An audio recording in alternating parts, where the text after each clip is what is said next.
नमस्कार।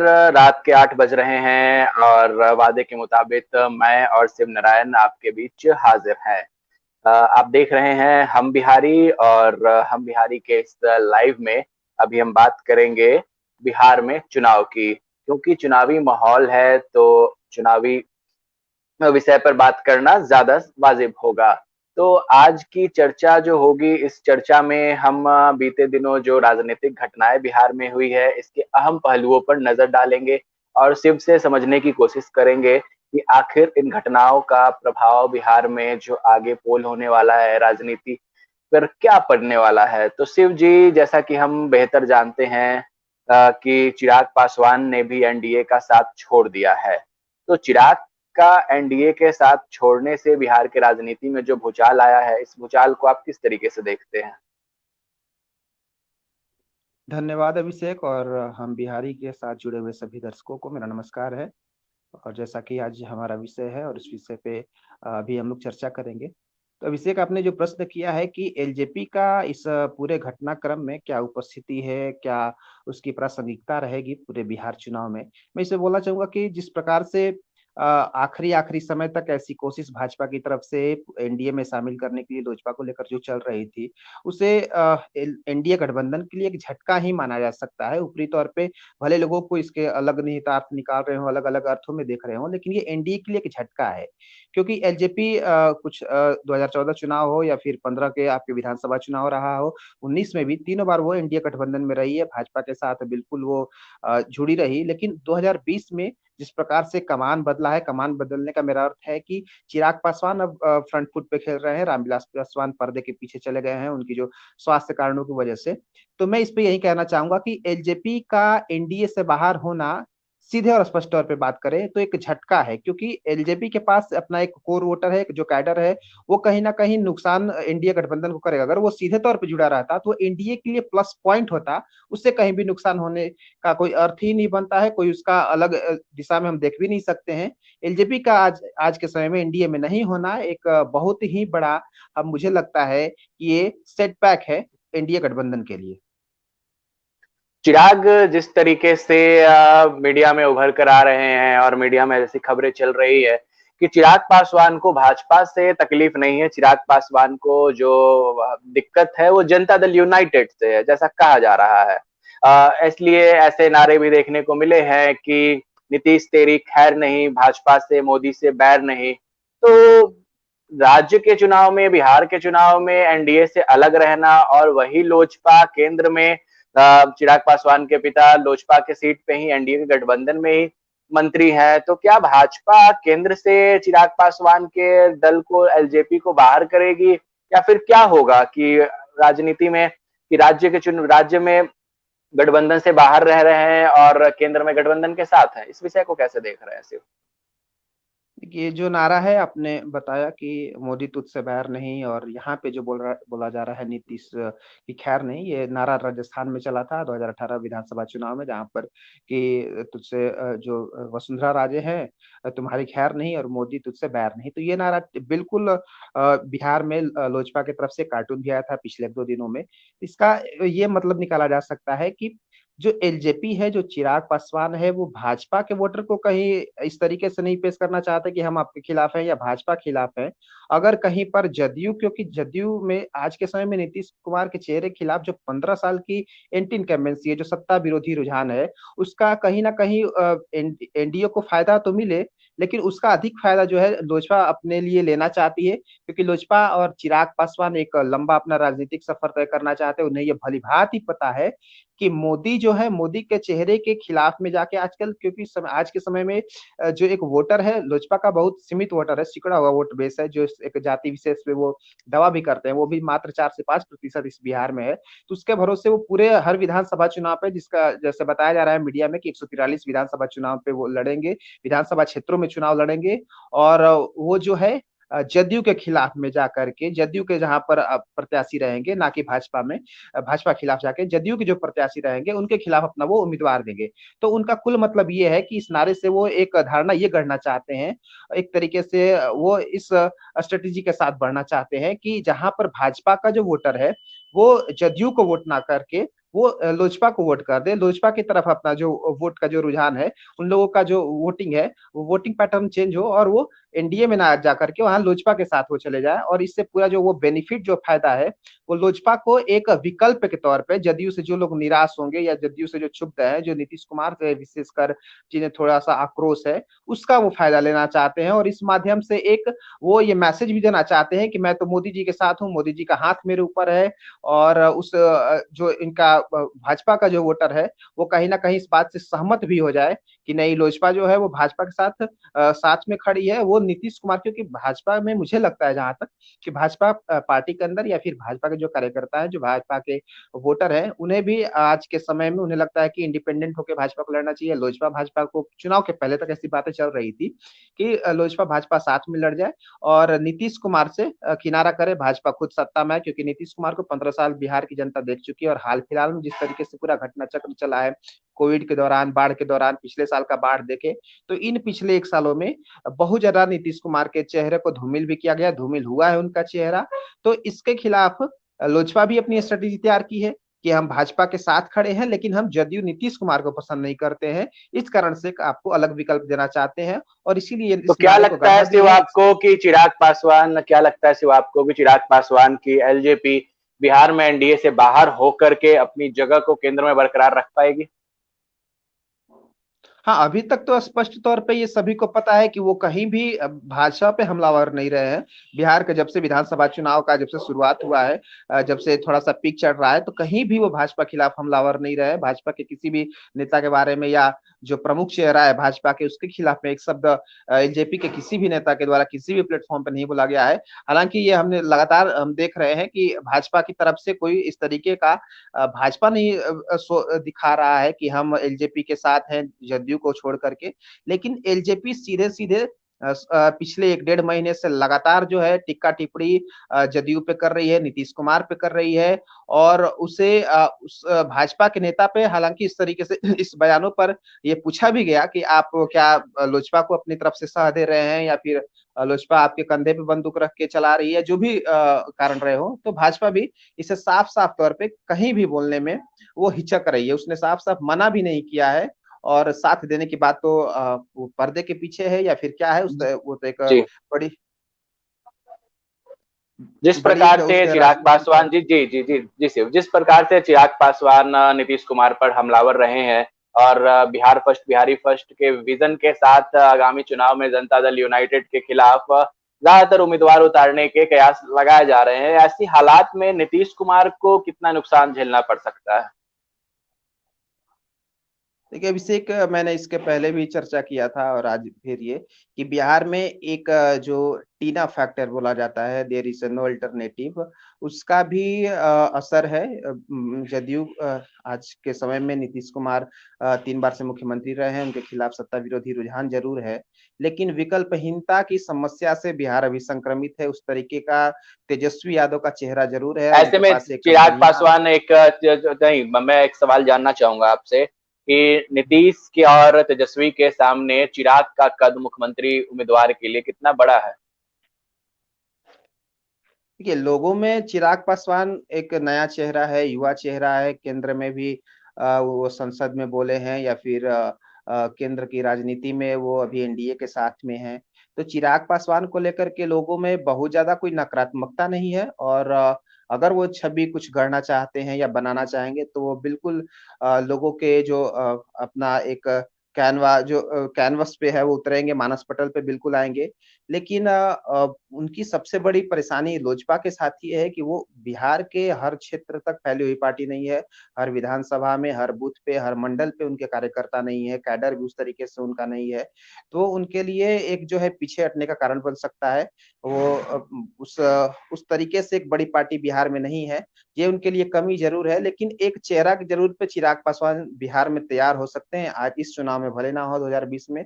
और मुझे लगता है कि इसी को देखते हुए चिराग पासवान, क्योंकि उन्हें लगता है कि मेरा एक बड़ा राजनीतिक यात्रा है, सफर है, अभी उम्र भी काफ़ी उनकी कम है, तो वो एक अपनी टीम जो है पूरे बिहार में, वो चीज़ों को चाहते हैं कि मैं विस्तार दूँ, उससे फैलाऊँ, और उसको लेकर के वो आगे बढ़ना चाहते हैं। 2025 को वो पृष्ठभूमि में रख के पूरे जो निर्णय हैं, जो सभी अभी फैसले उन्होंने लिए हैं, उसको ध्यान में रखते हुए मुझे जहाँ तक मेरी राजनीतिक समझ है, उस अनुसार वो आगे चिराग पासवान अभी बढ़ रहे हैं।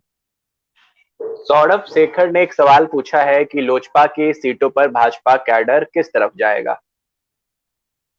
इन सवाल को लेकर आपका क्या कहना है? सवाल बिल्कुल सौरभ का जायज है ल- कि अभी जो जी। भाजपा के कार्यकर्ताओं में उस प्रकार से नीतीश कुमार को चेहरे में रख कर के राज्य की राजनीति में मुख्य चेहरा मान करके भाजपा जो ये चुनाव गठबंधन की है, भाजपा चुनाव लड़ रही है, तो भाजपा के कार्यकर्ताओं में उतना अति उत्साह जो चाहिए, उत्साह चाहिए। जो भी पार्टी होती है वो चाहती है कि मेरे कार्यकर्ता बिल्कुल उत्साह के साथ चुनाव में जाए, तो वो चुनाव इस चुनाव में भाजपा के कार्यकर्ताओं के साथ देखने को नहीं मिल रहा है। हर भाजपा कार्यकर्ता को नहीं बोल सकता, लेकिन कमोबेश ये स्थिति ये है कि जो बहुमत के भाजपा कार्यकर्ता है पूरे बिहार में, वो नीतीश कुमार से उसी तरीके से नाखुश हैं, क्षुब्ध हैं। वो चाहते हैं भाजपा की अकेले चुनाव लड़ जाए या फिर नीतीश कुमार से। ऐसे भी बहुत सारे रूमर्स चल रहे थे कि भाजपा अलग हो सकती है एन मौके पे, लेकिन ऐसा कुछ नहीं हुआ। तो मुझे लगता है कि जहाँ पे लोजपा ने अगर सही उम्मीदवार दे दिया, ऐसा देखा जाता है कि जो अभी 50-50 का शेयरिंग भी हुआ है, वहां पे अगर भाजपा के जो उम्मीदवार नहीं आ पाते हैं, जदयू के उम्मीदवार वहां पे आ जाते हैं। बहुत सारे ऐसे सीट हैं, जैसे बक्सर जिला में भी सीट है या फिर बहुत जगहों पे ऐसी सीटें हैं जहाँ पे जदयू का आ जाता है उम्मीदवार। तो वहां अगर लोजपा सही चेहरा कोई भाजपा से अगर नहीं मिलता है, उसे टिकट या दावेदारी उसकी नहीं हो पाती है, तो अगर उसे लोजपा टिकट दे देता है, तो उन सीटों पे मुझे लगता है कि बहुत बड़ा जो है आपका वोट जो शेयर जो शिफ्ट होना है, वो भाजपा का वोट शिफ्ट लोजपा की तरफ हो सकता है। अगर केंद्रीय नेतृत्व इन सब चीजों को नहीं भाजपा की संभाल पाती है, तो वैसे बिहार में 10 से 20 सीट होंगे जो प्रभाव छोड़ सकते हैं, जहां पे भाजपा का वोटर लोजपा की तरफ शिफ्ट हो सकता है। जैसे एक अभी दिनारा में सीट है, दिनारा सीट है, दिनारा विधानसभा क्षेत्र, तो वहां पे जय कुमार सिंह जदयू की तरफ से लड़ रहे हैं। और वहां पे राजेंद्र सिंह भाजपा के बहुत पुराने कार्यकर्ता हैं, और पिछली बार तो इनका मुख्यमंत्री के उम्मीदवारों में भी नाम चल रहा था, तो उन्हें पिछली बार हार उनकी हुई। लेकिन इस बार अगर वो ऐसी बात चल रही है कि लोजपा से आ सकते हैं, क्योंकि वो सीट जो है दिनारा जय कुमार सिंह जदयू से लड़ेंगे।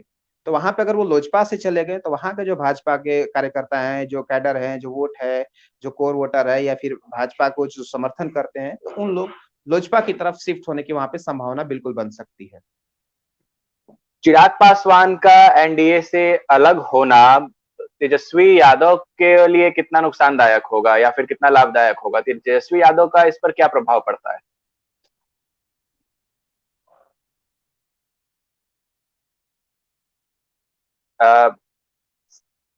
किन्हीं कारणोंवश शिव से कुछ देर के लिए संपर्क टूट गया है। शिव दोबारा जुड़ने का प्रयास करेंगे। आज की इस चर्चा में हम बात कर रहे हैं कि चिराग पासवान का महागठबंधन से अलग होने के बाद बिहार की राजनीति में आखिर क्या बदलाव आए हैं। चिराग पासवान बिहार में 143 सीटों पर जैसे कयास लगाए जा रहे हैं, अभी तक इसकी स्पष्टता नहीं हुई है या फिर प्रेस ब्रीफिंग इस बात को लेकर के नहीं आई है कि चिराग पासवान कितने सीटों से चुनाव लड़ते हैं। लेकिन जहां तक मीडिया रिपोर्टर का मानना है और लोजपा के नेताओं का कहना है कि चिराग पासवान तकरीबन उन सभी सीटों पर चुनाव लड़ेंगे जिन सीटों पर जदयू अपने कैंडिडेट को उतारेगी। अब बिहार राजनीति दिन प्रतिदिन नए मोड़ को ले रही है, नए करवटे ले रही है। नीतीश कुमार के लिए और नीतीश कुमार वाली नेतृत्व वाली एनडीए के लिए ये संकट का काल है। ये समय बेहद ही नीतीश कुमार के लिए चिंताजनक है, क्योंकि नीतीश कुमार बिहार की गद्दी पे 15 वर्षों से काबिज थे और कहीं ना कहीं बीते दिनों में जो राजनीतिक दलों का उनसे बिछड़ाव हुआ है, इसके बाद यह संशय जनता के सामने आ गया है कि नीतीश कुमार शायद बिहार के मुख्यमंत्री पद पर इस बार उतनी कॉन्फिडेंस के साथ न आ सके। तमाम चीजें हैं बिहार चुनाव को लेकर के जो हम आपके बीच रखते रहे हैं। इसी बीच में ऐसा भी खबर आ रही है कि विकासशील इंसान पार्टी जो मुकेश सहनी की पार्टी है, उन्हें दिल्ली से बुलावा आया है। मुकेश सहनी दिल्ली की तरफ रुख कर रहे हैं। एनडीए ने भी अभी तक अपने सीट की स्पष्टता नहीं दी है। बताया ये जा रहा है कि तकरीबन 143 सीटों पर जदयू लड़ेगी और 100 सीटों पर भाजपा चुनाव लड़ती है, और वहीं अपने 143 सीटों में से जनता दल यूनाइटेड हो सके तो कुछ सीटें हिंदुस्तानी अवाम मोर्चा जीतन राम मांझी को दे दे। लेकिन इन सभी कयासों पर अभी तक राजनीतिक दलों द्वारा, गठबंधन द्वारा किसी प्रकार की भी स्पष्टता नहीं आई है। बिहार चुनाव में प्रथम चरण के नामांकन के 5 दिन बीत चुके हैं। 5 दिन बीतने के बाद भी अभी भी बहुत स्थिति साफ नहीं है। स्थिति साफ इतनी है कि चिराग पासवान अब एनडीए का हिस्सा नहीं है। वहीं मुकेश सहनी जो बिहार में राजद के गठबंधन के साथ अपने आप को उप मुख्यमंत्री बनाने का दावा करते थे और चिराग तेजस्वी यादव के बड़े भाई के तौर पे देखते थे, वो मुकेश सहनी को महागठबंधन ने बाहर का रास्ता दिखा दिया है। तो चिराग पासवान और मुकेश सहनी इन दोनों का अपने दल से बिछड़ा हुआ है। कुछ दिन पहले ही महागठबंधन के साथ उपेंद्र कुशवाहा भी अलग हुए थे। दिन प्रतिदिन गठबंधन में टूट फूट देखी जा रही है। इसी बीच चिराग पासवान का अकेले लड़ना एक अहम मोड़ लेने वाला है, क्योंकि कुछ सीटों पर चिराग पासवान की अच्छी खासी पकड़ है। जिन सीटों पर अगर बात करें तो वैशाली, हाजीपुर, लालगंज और जमुई के कुछ इलाकों में लोजपा अपना अच्छा प्रभाव रखती है। इसके साथ ही लोजपा के पास क्षेत्रीय नेताओं की अगर बात करें तो कुछ क्षेत्रीय योजनाओं के तौर पर जैसे दमदार और सटीक नेता को टिकट दे दे जिसका लाभ लोजपा को मिल सकता है। कहीं ना कहीं लोजपा के अलग होने से नीतीश कुमार को नुकसान है और ऐसे कयास भी लगाए जा रहे हैं कि चुनाव के बाद भी पोस्ट पोल अलायंस होने की बेहद संभावना है। पोस्ट पोल अलायंस के स्थिति में हम वो सीन बिहार में दोबारा देख सकते हैं जैसी स्थिति महाराष्ट्र में उत्पन्न हुई थी। ऐसा भी संभव हो सकता है कि अगर छोटी दलें जैसे कि लोजपा, रालोसपा, जन अधिकार पार्टी या फिर अन्य दलें जो बिहार में रालोसपा, अन्य दलें जो बिहार में चुनाव लड़ रही है, वो दलें अगर अपने तरफ कुछ सीटें हासिल करने में कामयाब होती है तो ऐसा भविष्य में संभव हो सकता है कि भाजपा और जदयू में टूट हो जाए। जिस प्रकार हमने देखा कि साथ मिलकर के महाराष्ट्र में शिवसेना और भाजपा ने चुनाव लड़ा, लेकिन चुनाव के ठीक बाद ही दोनों में सामंजस्य नहीं बैठ पाया मुख्यमंत्री पद के चेहरे को लेकर के। ऐसी संभावनाएं देखी जा सकती है और भाजपा के लिए प्रबल संभावना है। अगर लोजपा जैसी पार्टी अगर अच्छी सीटें लेकर के आती है तो ऐसा संभव हो सकता है कि आने वाले समय में भाजपा भी बिहार की राजनीति में एक अहम कदम रखे और अपने मुख्यमंत्री उम्मीदवार को पेश करे। हो सके तो ऐसा बिहार की चुनाव हर बार से रोचक रहा है, लेकिन इस बार जिस रोचक स्थिति में बिहार का चुनाव गया है अभी तक कुछ भी स्पष्ट नहीं है। सौरभ शेखर जानना चाहते हैं कि क्या नीतीश अपने राजनीतिक जीवन की सबसे बड़ी लड़ाई लड़ रहे हैं। सौरभ, इसमें कोई दो राय नहीं है कि नीतीश अपने राजनीतिक जीवन की सबसे बड़ी लड़ाई लड़ रहे हैं, क्योंकि नीतीश कुमार अभी जिस असमंजस की स्थिति में है, शायद 2 टर्म जो वो जीत करके आए हैं, इन 2 टर्म में इतनी असमंजस की स्थिति ना रही हो। इन असमंजस की स्थिति के पीछे कई कारण है। कई कारण यह है कि इस बारी सत्ता विरोधी लहर है। सत्ता विरोधी लहर के साथ ही ऐसा जनता का कहना है कि भाजपा से उनकी खासी नाराजगी नहीं है, लेकिन अहम नाराजगी अगर देखी जाए तो जनता की नीतीश कुमार से नाराजगी है और शायद यही कारण हो कि नीतीश को इसका खामियाजा उठाना पड़े। वहीं चिराग पासवान के नीतीश के विरुद्ध खुलकर सामने आ जाने से और खुलकर इंकार करने से कि वो नीतीश कुमार के नेतृत्व में चुनाव नहीं लड़ेंगे, ऐसी स्थिति में जो जनता दल यूनाइटेड के खिलाफ जो लोजपा अपने उम्मीदवार उतारेगी, कहीं ना कहीं कमोबेश भाजपा समर्थक जो वोटर होंगे, जो नीतीश से नाराज होंगे, उनके वोट चिराग की तरफ मुड़ जाएं। तो बिहार चुनाव में जो स्थिति उत्पन्न हो रही है वो बेहद ही रोचक स्थिति है। वहीं अगर महागठबंधन की बात करें तो महागठबंधन में भी सब कुछ ठीक नहीं चल रहा है। महागठबंधन में सीट शेयरिंग की अगर बात करें तो सीट शेयरिंग के तहत तेजस्वी यादव ने जो 144 सीट पर उम्मीदवार उतारने की फैसला की है, उसमें भी अभी तक तेजस्वी यादव ने बहुत जगह से उम्मीदवारों की नामों की सूची नहीं दी है। तो शिव हमारे साथ दोबारा जुड़ चुके हैं। जी शिव, कनेक्शन लॉस्ट हो जाने के कारण आपसे तो संपर्क टूट गया था। जो एक सब जी जी जी एक तकनीकी जी दिक्कतों की वजह से मैं जी बीच में नहीं जुड़ जी पाया था। शिव, जैसा हमने महाराष्ट्र के चुनाव में देखा कि चुनाव के बाद जो गठबंधन के दल थे, शिवसेना और भाजपा, दोनों ने मिलकर के बहुमत के आंकड़ों को तो पार कर लिया, लेकिन बहुमत के आंकड़े को पार करने के बाद भी विपक्ष के दल जो कांग्रेस और एनसीपी थे, उन्होंने मिलकर के सरकार शिवसेना के साथ बना लिया। तो क्या बिहार में ऐसे संभव हो सकता है अगर कुछ छोटी पार्टियां लोजपा, रालोसपा और भी अन्य जो पार्टियां हैं कुछ सीटें लाने में अगर कामयाब होती हैं तो वो भाजपा के साथ मिलकर के सरकार बना सके और भाजपा और जदयू में टूट की संभावना को किस प्रकार आप देखते हैं? अभिषेक, एक मैं ऐसा आपको सम आपके हम बिहारी के माध्यम से एक बड़ी खबर बताना चाहूंगा कि जी अमित शाह के साथ अभी शाम में बैठक हुई थी। मुकेश सहनी और शायद चिराग पासवान की तरफ से भी कोई वहां पे उपस्थित था। और अभी तक जहां जी तक एक जानकारी है कि भाजपा और जदयू ने सभी अपने प्रथम चरण के जितनी भी सीटें हैं 70 71 सीटों पे जो चुनाव हो रहा है, उन सभी जगहों पे अपने उम्मीदवारों को बोला है कि पर्ची खरीद के रख ले। तो ऐसी संभावना जी। हो सकती है, इसका कयास नहीं लगाया जा सकता है कि ऐन मौके पे जो है गठबंधन से अलग हो जाए, दोनों दल गठबंधन से निकल जाए और अन्य दो दल जो हैं वो मतलब सभी अलग-अलग होके भी चुनाव लड़ें, जैसे जदयू और मतलब जिन भाजपा हो गए। संभावना के कयास हम चुनाव के बाद लगा रहे थे, उन संभावना के कयास अभी भी हैं कि जनता दल यूनाइटेड और भाजपा में फूट हो जाए। क्योंकि हमारा जो राजनीतिक जो हमने अपने अनुभव किया है पिछले कुछ सालों में, तो हमें इस तरीके के मैंने देखा है कि भाजपा जो है आमतौर पे सबसे पहले सीटों का जो है घोषणा करना, कौन कितनी सीटों पे लड़ेगा। लोकसभा चुनाव में भी हमने देखा था कि भाजपा ने अपने जो गठबंधन के साथ नीतीश कुमार के साथ काफी पहले, महागठबंधन से पहले अपने सीटों के बारे में घोषणा कर दिया था, उम्मीदवारों के बारे में भी बता दी थी। लेकिन इस बार क्योंकि अब जो नॉमिनेशन का है मात्र 2 दिन रह गया, आज का दिन निकल ही गया, कल 6 तारीख होगा, 6, 7, 8 2 या 3 दिन रह गए। तो मैं यही देख रहा हूँ कि इस बार इतना विलंब क्यों हो रहा है और इस तरीके से एन मौके पे मीटिंग हो रहा है, कल मीटिंग सब कुछ फाइनल हो तो चुका क्या था कि लगता है राजा अमित आपको, शाह। अभी जदयू और भाजपा में भी कुछ खटपट है या सब कुछ तय नहीं है? हाँ, मुझे देखिए राजनीतिक जो है संभावनाओं का एक संभावना होगी। खेल है, संभावना। हाँ, तो इसमें कभी भी कुछ भी हो सकता है, कुछ भी संभव है। जो आप चुनाव पोस्ट पोल की अलायंस की बात कर रहे हैं या प्री पोल अलायंस की बात कर रहे हैं, अभी भी प्री पोल अलायंस उस तरीके से स्पष्ट नहीं हो पा रहा है। अभी भी रात्रि के 7-8 बजे तक मीटिंग चल रही थी, दिल्ली में अमित शाह मीटिंग ले रहे थे। तो बिहार में अभी जिस तरीके का इस बार का राजनीति हो रहा है, जिस तरीके से विधानसभा चुनाव को लेकर के पार्टियों की तैयारी चल रही है, ये अपने आप में एक विडंबना है कि अभी तक सीट शेयरिंग नहीं हो पा रहा है, जबकि नॉमिनेशन के मात्र 2 या 3 दिन ही रह गए हैं। तो इस चुनाव में क्या होने वाला है, क्योंकि 5-5 गठबंधन पहले से तैयार हैं बिहार के विधानसभा चुनाव में, और हर गठबंधन के साथ जितनी भी छोटी पार्टियां हैं, आप मुकेश सहनी के वीआईपी पार्टी देखें, रालोसपा देखें, जाप देखें, उसके अलावा जो रजरप्पा है, राष्ट्रीय एक जनता सवाल पार्टी जानना हुआ। चाहूंगा शिव नारायण जी, एक सवाल जानना चाहूंगा कि जितने भी छोटी पार्टियां हैं जो अपने मुख्य पार्टी से नाराज चल रही हैं, जिसमें लोजपा हो या फिर विकासशील इंसान पार्टी हो, रालोसपा हो, तमाम दल है, ये सारे दल एकजुट क्यों नहीं हो पा रहे हैं? क्या कारण है कि ये सारे दल एकजुट नहीं हो पा रहे हैं और एकजुट होकर के नीतीश और तेजस्वी को टक्कर देने में पीछे हैं? क्या कारण हो देखिए सकता है इसका? इस विधानसभा चुनाव में दो चीजें बिल्कुल स्पष्ट हैं।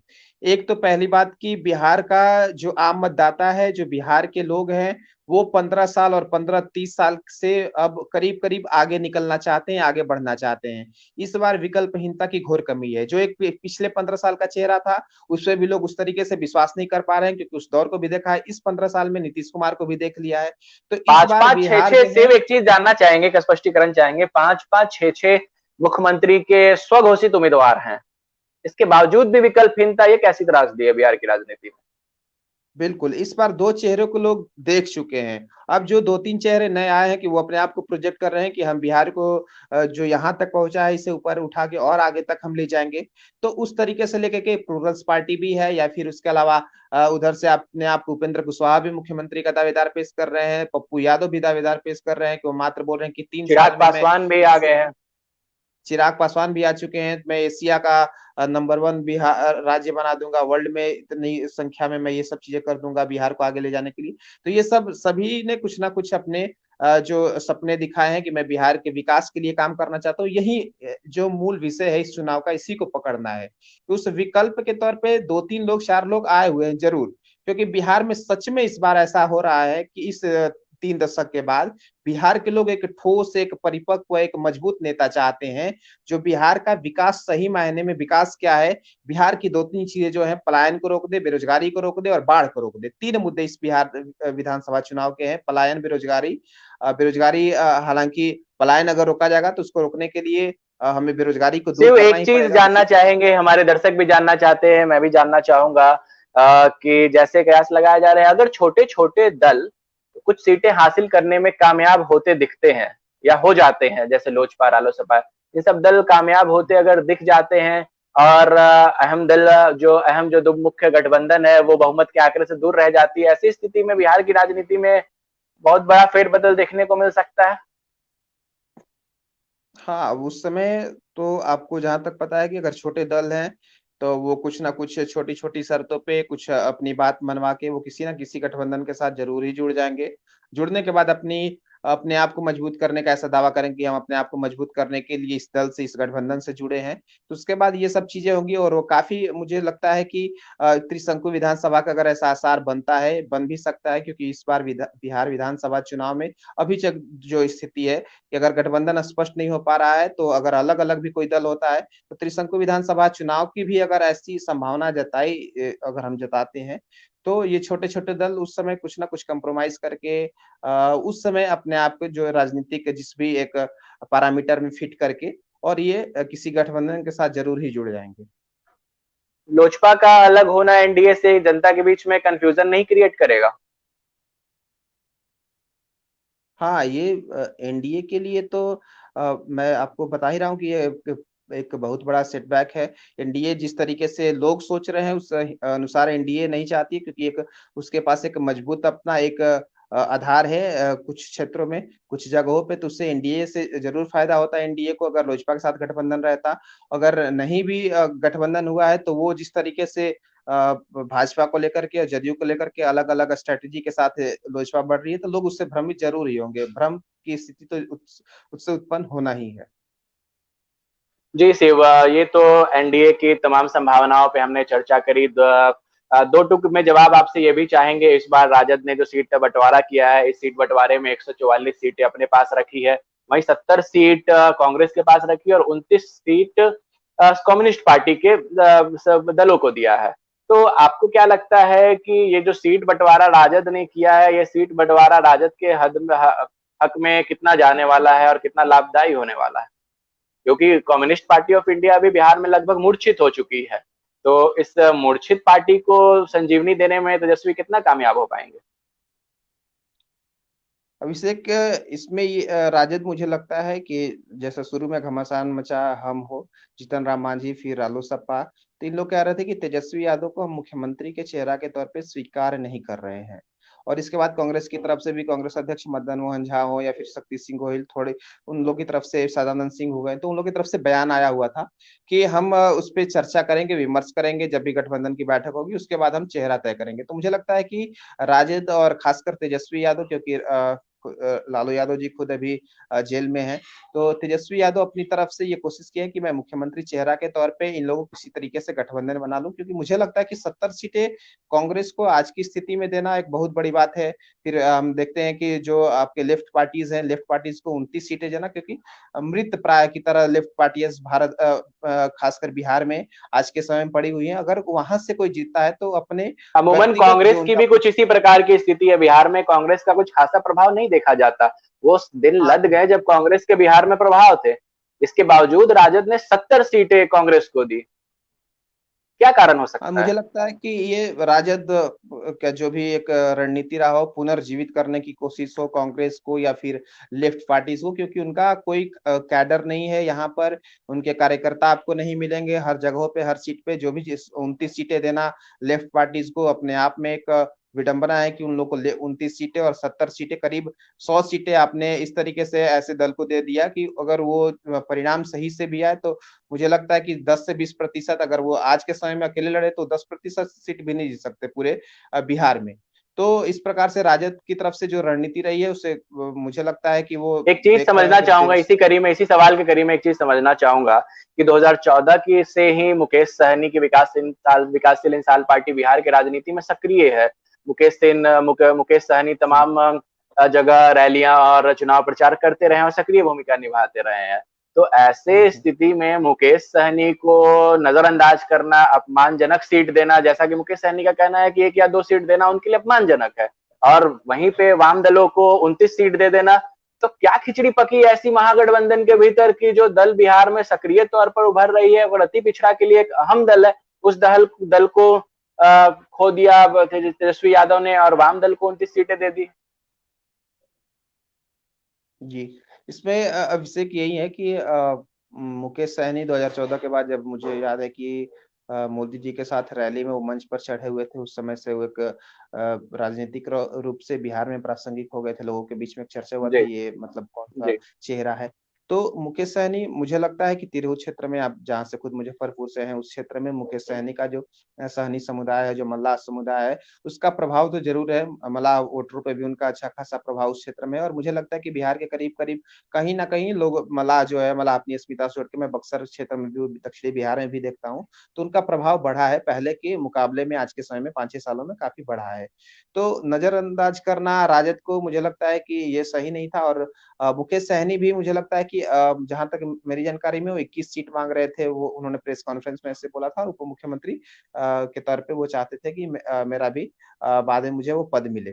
तो मुकेश सहनी का जो अति महत्वाकांक्षा था, और राजद को उनको अंडर एस्टिमेट करके देखना, तो ये दो चीजें हैं उस महागठबंधन के लिए कहीं ना कहीं जरूर हानि पहुंचाएंगी। क्योंकि मुकेश सहनी को मुझे लगता है 10 से 12 सीट पर भी मुकेश सहनी मान जाते। जिस तरीके से आपने लेफ्ट की जो पार्टियां हैं, माकपा हो गया, या फिर मार्क्सवादी लेफ्टिनेंट पार्टी, जो भी पार्टियां हैं, तो इनको इतनी सीटें देना, मुझे लगता है कि ये कहीं ना कहीं उस एक जाल में तेजस्वी यादव फंस गए थे, या फिर उस तरीके से निर्णय नहीं ले पाए। क्योंकि मुझे लगता है कि 170 से 180 सीट पे कम से कम राजद को इस बिहार विधानसभा चुनाव में जरूर ही चुनाव, हर विधानसभा क्षेत्र में जो 170 से 80 विधानसभा क्षेत्र है, वहां पे अपने प्रत्याशी देने ही थे।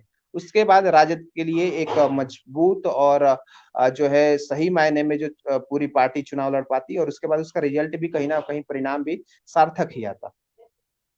जिस प्रकार से सभी छोटे छोटे दल अलग हो रहे हैं दिन प्रतिदिन, वैसी स्थिति में नीतीश कुमार और तेजस्वी यादव के लिए कितना कठिन होने वाला है यह चुनाव? जी अभिषेक। जिस प्रकार से प्रतिदिन छोटे छोटे दल अलग हो रहे हैं अपने मुख्य गठबंधन से, ऐसी स्थिति में तेजस्वी यादव और नीतीश कुमार दोनों के लिए ही यह 2020 का चुनाव कितना कठिन होने वाला है?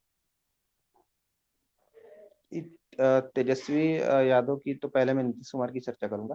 नीतीश कुमार जी। 15 साल से सरकार में है, और ये हमेशा ही 5 साल पे चुनाव हो, 10 साल पे चुनाव हो, या फिर कोई भी सरकार 3 टर्म 3 कार्यकाल पूरा कर ले, तो मुश्किल होता ही है। क्योंकि लोग जो है एक मतलब 1.5 दशक का यात्रा कर चुके होते हैं, और उनकी जो आकांक्षाएं हैं, जो शुरू में पहले 5 साल की होती हैं, तो उसमें जरूर नीतीश कुमार ने पूरा भी किया है। तो उस समय उस तरीके से इन्हें एंटी इनकमेंसी, सत्ता विरोधी रुझान से सामना नहीं करना पड़ा। लेकिन इस 15 साल के बाद जरूर मुश्किल हो गया है। और पिछले 1-2 साल में लोग उब भी जाते हैं, या फिर एक हम बोल सकते हैं कि वो एक जो होता है कि एक प्रभाव छोड़ता ही है कि आप सरकार में इतने दिनों से रहे, तो लोग सवाल आपसे जरूर ही पूछेंगे। तो ये नीतीश कुमार के लिए सच में टफ चुनाव है, ये मुश्किल चुनाव होने वाला है।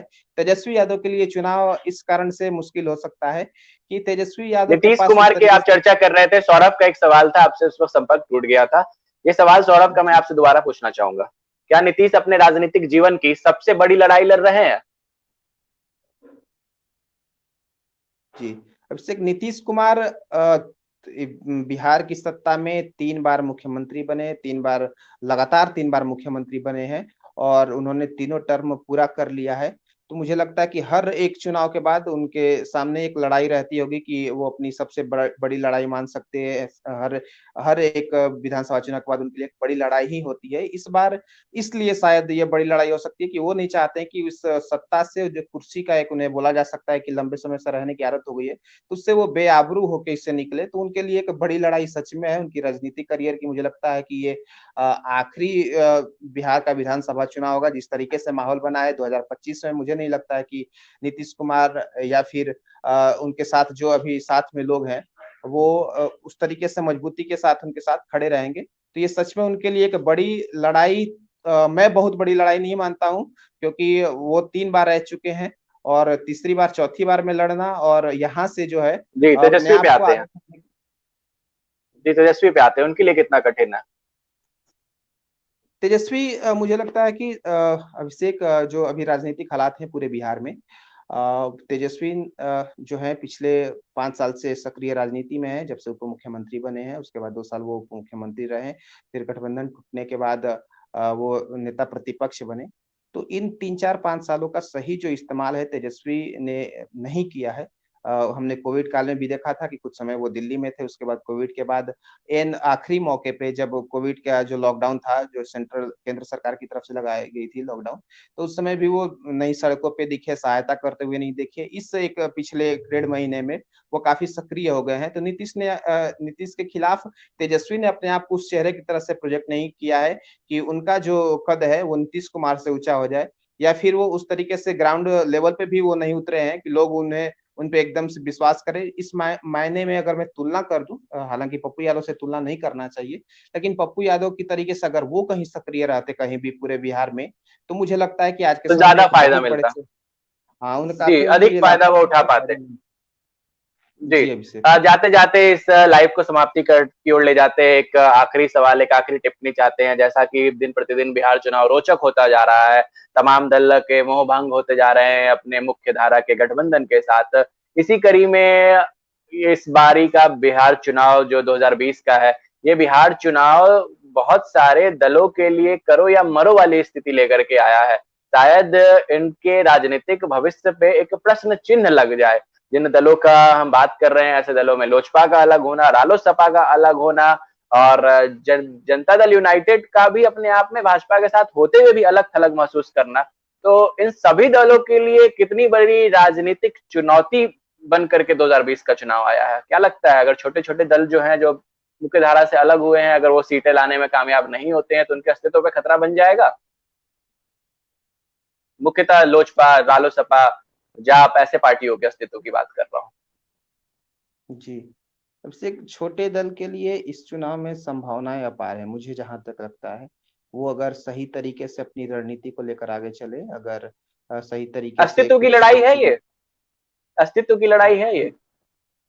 मुझे अस्तित्व की लड़ाई नहीं लगती है अगर इस चुनाव में, क्योंकि अगर नीतीश कुमार और एनडीए को इस बार बहुमत नहीं मिल पाती है, और उस समय जो है छोटे-छोटे दल अगर 2-3 इसमें कंडीशन रहेंगी, 2-3 इसमें स्थिति ये रहेंगी कि अगर नीतीश एनडीए को बहुमत नहीं मिल पाता है और उस समय इन छोटे-छोटे दलों को सीटें नहीं मिल पाती हैं, उस तरीके से जीत कर नहीं आते हैं और राजद आ जाता है, तो मुझे लगता है कि इनके अस्तित्व की लड़ाई होगी और ये चुनाव इनके लिए बहुत ज़्यादा कोई बड़ा मैसेज देने वाला नहीं रहेगा।